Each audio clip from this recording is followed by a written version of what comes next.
Hi there, I'm Jamie Forrester and welcome once again into the basement.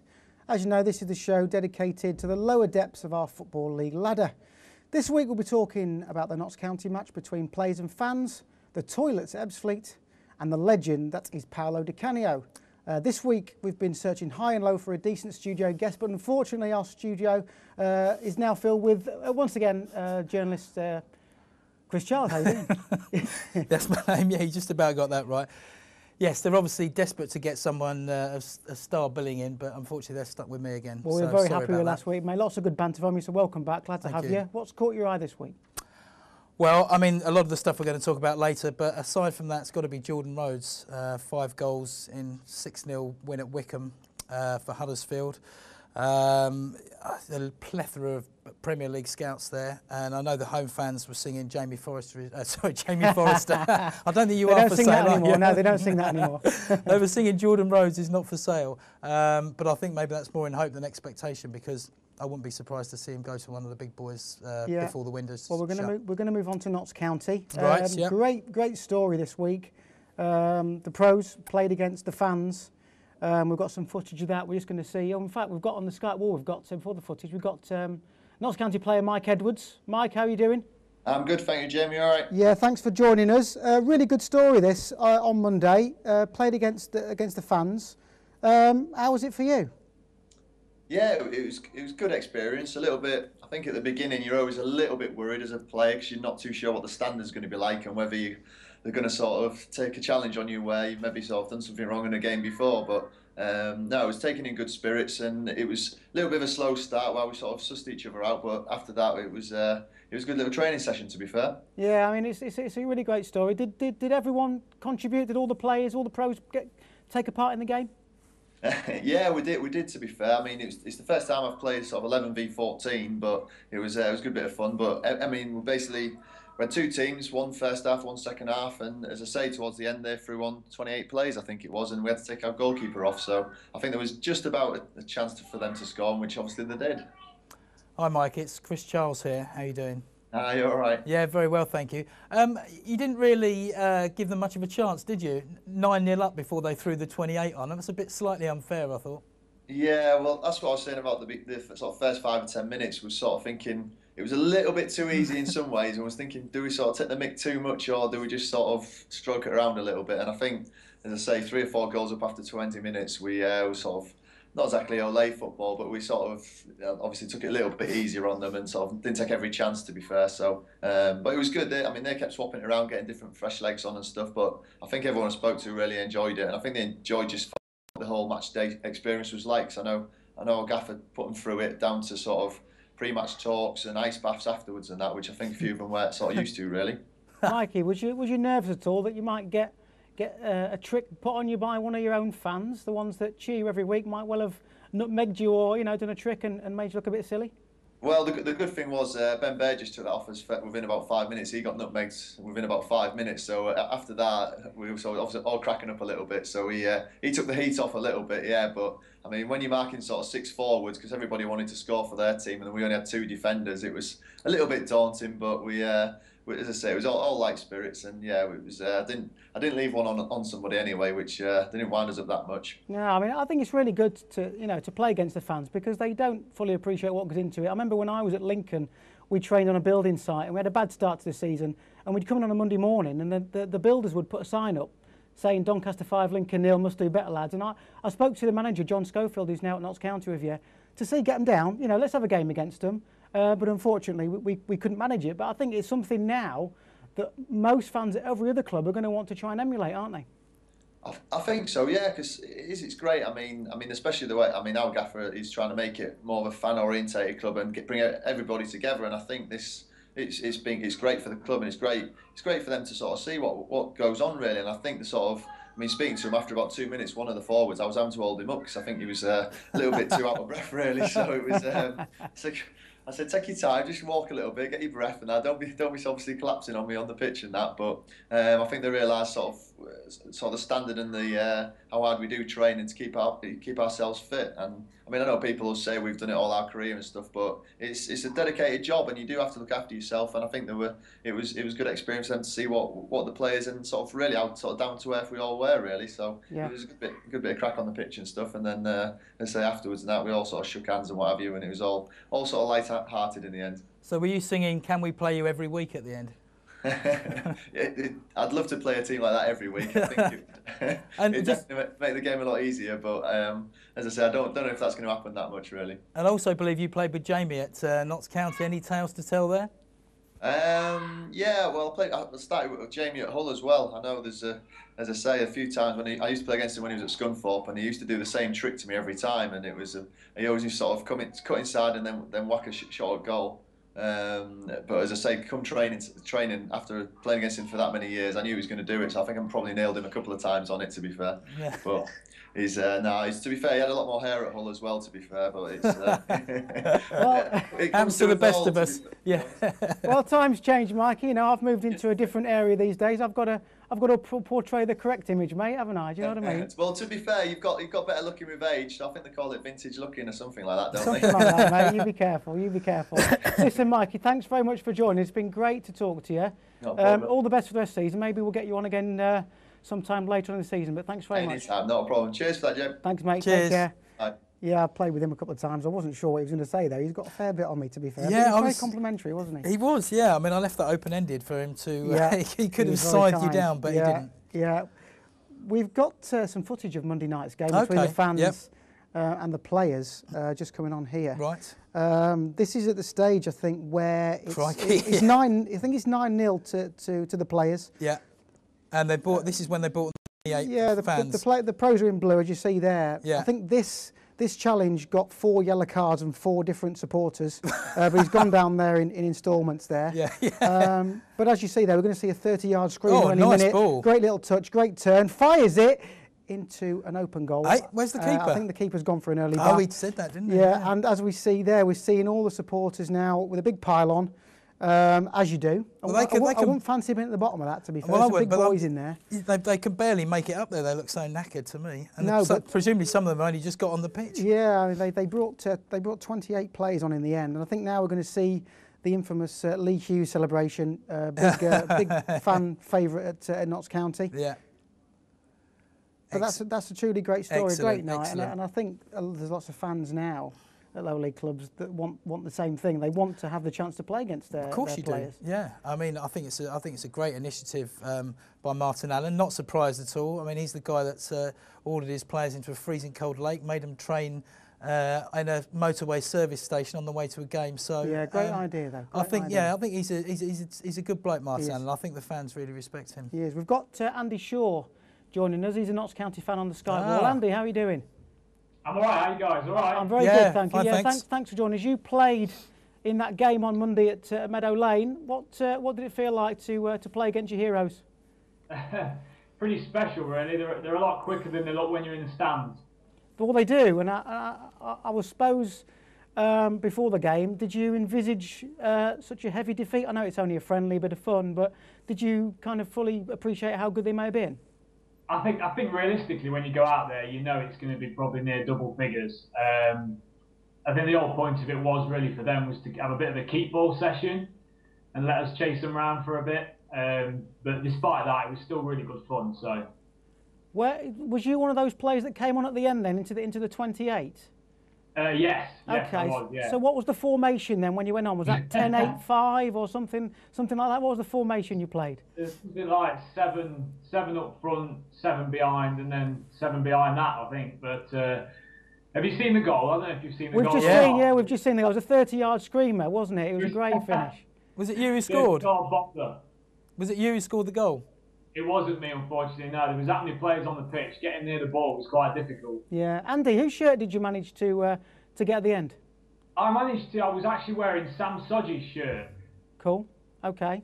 So that's. I presume that's a good momentum for you to take forward. Of course, we didn't get to keep them. We had to hand them back at the end. Oh. That's a bit of a shame, isn't it? That's a bit of a shame. I've got a few Notts shirts, so it's not too bad. But yeah, it'd been nice to keep one. But I can understand the club, looking after their kit and everything, because it's, we're not in the Premier League, are we? So. Yeah, but I bet you'd have given them 30, 40 quid for that, wouldn't you?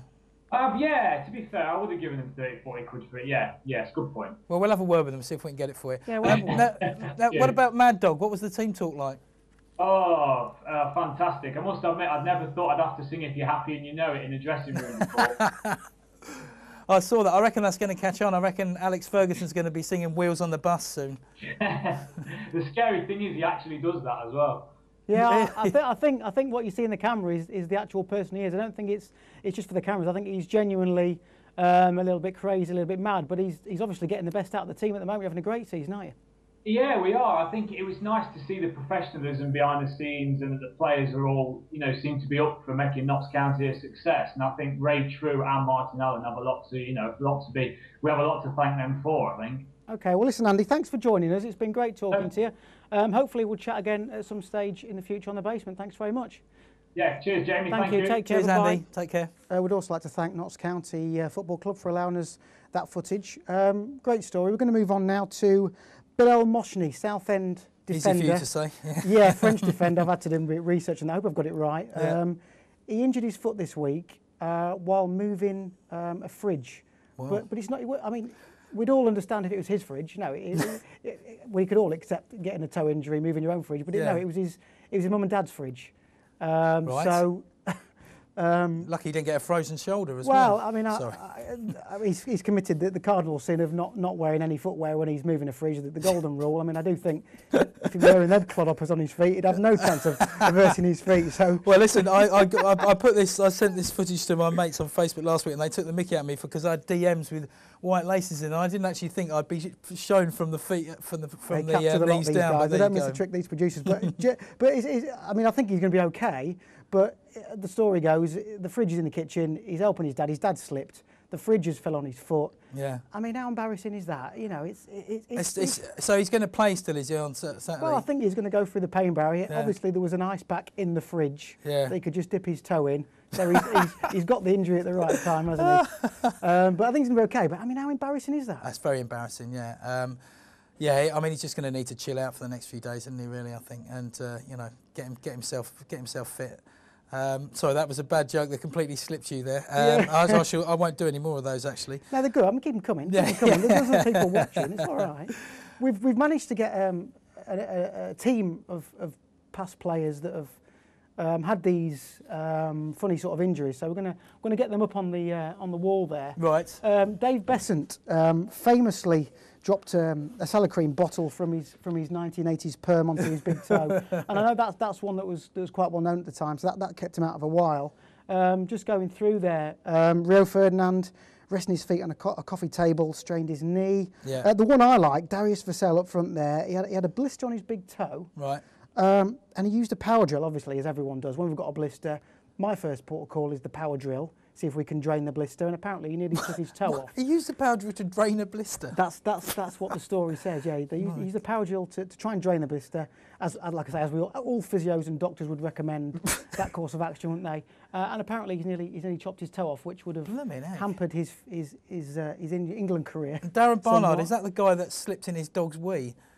Yeah, that's and damaged his cruciate or something. Yeah, I mean, what's he doing in his dog's wee? Surely, I mean, what's the? Well, presumably he's not trying to be in it. But, yes, that's all rather unfortunate. And David Batty, I've got written down here, was run over by his 2-year-old daughter on a tricycle. Yeah, I mean, we've all had kids. I think you have to steer clear of your kids running on the tricycle. Sounds like a scene from The Shining. Yeah, that does, doesn't we've also got Perry Groves, a very young-looking Perry Groves, yes, obviously indeed, pundit of Sports Tonight. He knocked himself out on a dugout celebrating a goal. So I presume it wasn't the goal he scored. He'd have been on the bench probably and probably knocked himself out. But we'll have to remind him. Have you got any more, Chris? Because you've got a very I did actually. Yeah, a couple that are on. A couple that must be on the subs bench, I guess. Well, David James injured his back while using his TV remote control. Easy done. Yeah, I mean, we've all been those there. Sky remotes can be quite heavy at times, can't they? Yeah. And Carlo Cudicini did his knee in while walking the dog. There's a sort of running theme here. Don't get dogs if you're a footballer, I think.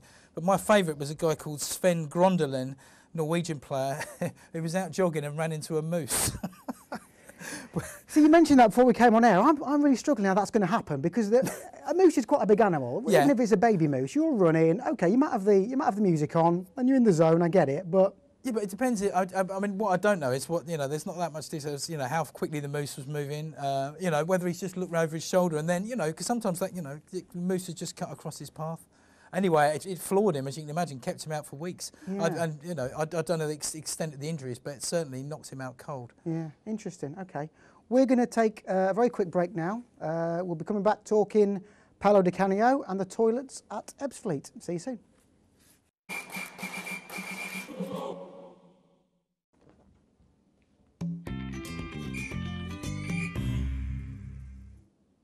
Welcome back into the basement. We've still got Chris Charles with us. I'm Jamie Forrester. We want the fans to get involved. Have you got an iPhone? Have you got an iPad? Video yourself for the game. Have you got any stories? Have you got any chants, any songs? Somebody sent this video in last week. It's an away day match for Cheltenham at Tottenham. This is what one of their fans had to sing to us.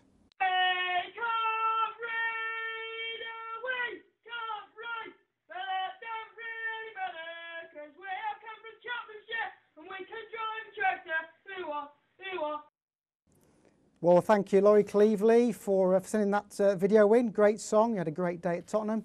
But fans, have you got anything similar? Have you got a better voice than Laurie? Debatable. But get it into us. I'm trying to big him up. He's only a young kid, to be fair. But get involved. At Sports Tonight TV is our Twitter handle. Get in touch via Twitter. Get in touch via the show, and we'll put you on the TV. Going back to last week's FA Cup ties, we tried to call a couple of upsets, which we did successfully. Swindon beating Wigan, home tie for Swindon, great result. Yeah. But I think we should give ourselves a big pat on the back for calling that one. Yeah, I mean, you could say, as I said last week, that Wigan were going to put out the stiffs, and yeah, they dropped 9 players, I think. But regardless of that, I shouldn't take anything away from Swindon's achievement. I thought it was a fantastic result and just encapsulated brilliantly by the reaction of the manager at the end, who's clearly as mad as a bag of spanners. He is, and he's a legend, and he's loved by the fans. But this is what he had to say after the game. It was the best day of my life. The lads deserve for the club to do something special and put their names on the stadium. Now, okay, now Paolo's played for Juventus, Milan, Napoli, Lazio. He's won Serie A, and he's also won the UEFA Cup. And he's saying that beating Wigan is the best day of his life. He's also scored voted the best goal in the Premier League. Yeah. And he still says that beating Wigan in the FA Cup was the best game of his life. I think he's milking it a little bit. Yeah, but he's a very passionate man. Without trying to go into the Italian stereotype, he wears his heart on his sleeve, and he's very much in the moment, which is why he gets himself in trouble as well, because like tearing up the touchline and all the rest of it. Well, we're gonna come to that very soon. We've got a bit of footage up, but we've got Dan, who's a Swindon fan, on the Skype wall. Dan, how are you doing? I'm good, thank you. Yourself? Yeah, thanks very much for joining us. Paolo Di Canio, is he such a legend that everyone's portraying him out to be?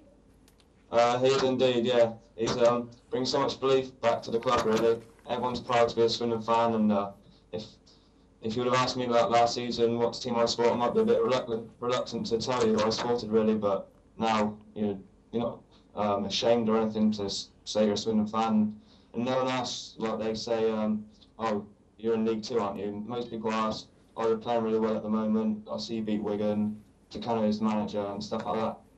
So what has he actually done to the club? I know he's a big name, and he's got he's on the touchline doing little antics and that. But what has he actually done, to get Swindon into such a decent position in the league?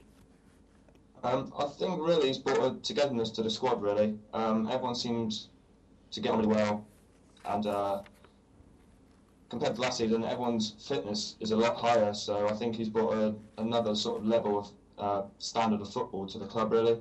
Okay. What did you think? I'm sorry, it's Chris here. What did you think when he first took over the club, when it was announced? Was there a sense of dread, or were you quite excited by it? First of all, I was excited, and then after that sort of calmed down, you sort of think, we're either going to play really well and fly out the league, or it could just fall flat on its face, sort of thing. So yeah, because you didn't have. It was a bit of a topsy-turvy start to the season, wasn't it? Yeah, I mean, we lost 4 of our first 5 games, something like that. Yeah, and it was, and I think it's testament to him that, I mean, because a lot of people were expecting it that to be Di Canio to be gone within 10 games because he couldn't handle the pressure, etc., etc. But I mean, he's done brilliantly to turn it round, and obviously there was the infamous tunnel incident with Leon Clark as well. But he seems like he's got the fans behind him, and he clearly doesn't take any nonsense from any players. No, that's really important. I think that the players know that they're the players. He's the manager, and you see in a few games he brings off players. Even Mehdi Karouche, who's our top goal scorer with 7 goals, he took him off after about 24 minutes in one of the games because he wasn't putting enough work effort in. So it doesn't matter if you're the top scorer in the squad. You need to know your place, and he's doing that with the squad. Well, Dan, stay with us. We're just going to get a little bit of video footage up of Di Canio's the match at Northampton when he celebrated the winner into injury time. I think we're just going to get that footage up here. The goal's just been scored by Alan McCormack. Unfortunately, we can't show the goal, but here he is. Here he is. Now it's 3 minutes into injury time. You know, the club are down to 10 men. The team are down to 10 men. That's fantastic. That's what fans want to see. You know, he's run back. Obviously, he's got straight sent off into the stands. Chris, that's what fans want to see, isn't it? Oh, totally. As I said earlier on, he wears his heart on his sleeve, and that wasn't a planned celebration. That's just, you know, that's just the man he is. He just got caught up in the heat. I mean, he tried to apologise to Adi Boothroyd afterwards, but he was having none of it, as you can imagine. Yeah, if we just see that clip again, please, in the gallery. He tries to apologise to Adi Boothroyd. I'm sure that's what Adi Boothroyd wants. I mean, he just lost a game in 3 minutes into time. Yeah. The last thing he wants is an apology from Paolo Di Canio as he gets sent off into the stand. The thing I'm interested in, as he just jogs back here, knowing what his history like, do you think he thought about pushing the referee over there? The referee there was Mike Jones. I think Mike Jones just toughened up a little bit. He didn't want to get pushed to the ground, did he? Yeah, he braced himself a bit there, didn't he? Yeah. Although when Di Canio pushed the referee, I mean that was the worst theatrical fool I've ever seen. I think it was, and when he copped that big ban for that. But people also forget what he did to Nigel Winterburn. He was right in his face, and he scared Nigel. But can we just get that video clip up one more time? Because this is what fans can identify with. Paolo Di Canio, such a big name, isn't he? Yeah. They've won the game. Behind the goal, the Swindon fans are in raptures. And their own manager, I mean, although he's broke the rules, what a great example that is to set to his team, that even his own players are surrounding him. Yeah, I mean, the guy there just, spoke volumes, about how much they love him. And I was looking on one of their message boards after the Wigan game, and one of the guys on the message board said they had Moses on the bench, but we had God in the dugout. And I thought that was quite a nice comment. Well, I think he's really becoming a bit of an icon down at Swindon, and results are proven to be great. So we wish Swindon good luck for the rest of the season. Unfortunately, we've lost to Sky, but we're going to move on to our next story now. It regards the toilets at Ebbsfleet. They've been granted £100,000 to clean their toilets that were voted the worst toilets in football by the Plum Centre, a company called the Plum Centre, and they've been crowned the best losers after a fans poll. Did you get the pun? See what they've done there, yes. Very clever pun. Yeah. But Chairman Phil Sunsara said the upgrade is desperately needed and the toilets are archaic. Now, I can only imagine how bad they really are, because if they were the worst, I've seen quite a lot of football. I've been, in changing rooms, they're not even the greatest. We're going to get up a clip of some of the tweets that fans have been tweeting in. We put a play out on Twitter this morning, asking for fans' experiences at football stadiums. I'm just going to get some of the answers up on here. Red Baron, who was watching football in Malaysia, said the worst lose being when I was in Malaysia watching Chelsea in pre-season. Half flooded out with people. Now we can't back that up because none of us have been to Malaysia or watched a football match there. But you've got one there with a Chesterfield fan, haven't you? Yeah, Jamie Marriott, his name is. He said Chesterfield's old ground, Saltergate, used to be a wall for men. I presume a wall for men to go against. God knows what the women had to use. Yeah, now I've played at Saltergate and the changing rooms are pretty bad. So I can only imagine that they're pretty bad. Any Chesterfield fans, please feel free to get in touch. I'm sure they're a lot better now at the new stadium. Well, I hope they are anyway. Yeah. The next one there is from a Pompey fan, from someone who's been to Pompey, saying they're pretty bad. We've got a couple of those from Portsmouth, so I'm presuming that they're pretty shoddy. Used to be gutting, if I remember, but still pretty dire. Next one, Chris. Yeah, Joanne CFC said definitely Swindon's county ground. It's a shame that guy wasn't on. We could have asked him about that. We could have asked him about that. Yeah, I mean, I don't think there's too many nice football grounds with nice toilets, but I presume 100 grand. You'd want them gold plated, wouldn't you, throughout the stadium? I was going to say, yeah. Who have they got in to do that? I know. Next one, Colchester's old ground. Had to jump to get out, otherwise you'd walk in what you just weeded. That's not a nice image, mate, but I presume that these new stadiums now will have very plush toilets, won't they? Yeah. Drew Wheatley says Fratton Park has got to have the worst, in the away end at least. I'd rather go in a bottle. Yeah, it's not good down at Fratton Park. What are the worst toilets you've come across at a stadium, Chris? Well, football club-wise, I mean, I can remember going, you know, I know this isn't low league, but as a QPR fan, in fact, we probably were just in League One then, so I might cheat a bit. But there's a pub near the ground called the Springbok, which is right near the ground. And I went in there one time and I was desperate. I had to go, and that was just like he said. I mean, you had to paddle through, and unfortunately it was in August, and I just had sandals on, so that wasn't great. But I mean, I've been to Glastonbury, so nothing phases me that much. Yeah. You been there, Jamie? Not been to Glastonbury. No, No. I didn't have you down as a Glastonbury man. It's on me. It's on my list. It's on my list. Yeah. If any fans out there want to tweet us their thoughts about any stadiums they've been to, home or away, get in touch with us at SportsNightV on the Twitter. What a great quote from the office manager, Cheryl Wanless at Ebbsfleet. Really competitive spirit here to get this £100,000. To beat much bigger clubs like Sheffield United and Oldham is a real achievement, and it goes to show what can be done when we all work together. Now, I'd like to have seen them maybe keep the toilets clean in the first place, but they've got the £100,000. I've got an image of Cheryl going around the toilets with a toothbrush, getting them cleaned. I wonder what they get. I mean, I wonder whether the £100,000 is, you know, they're going to get the building work done and the builders will present, or they're just going to give it to the club. Because if they are, I mean, I'll come and you know, clean them for £5,000. Yeah, I know what you mean. Well, listen, that's half an hour gone, Chris. We're at the end of the show. Is it? Good grief. I'd like to thank everyone that's contributed to the show. Fans get involved at SportsNightV on the Twitter. I've been Jamie Forrester. This has been The Basement. See you next week.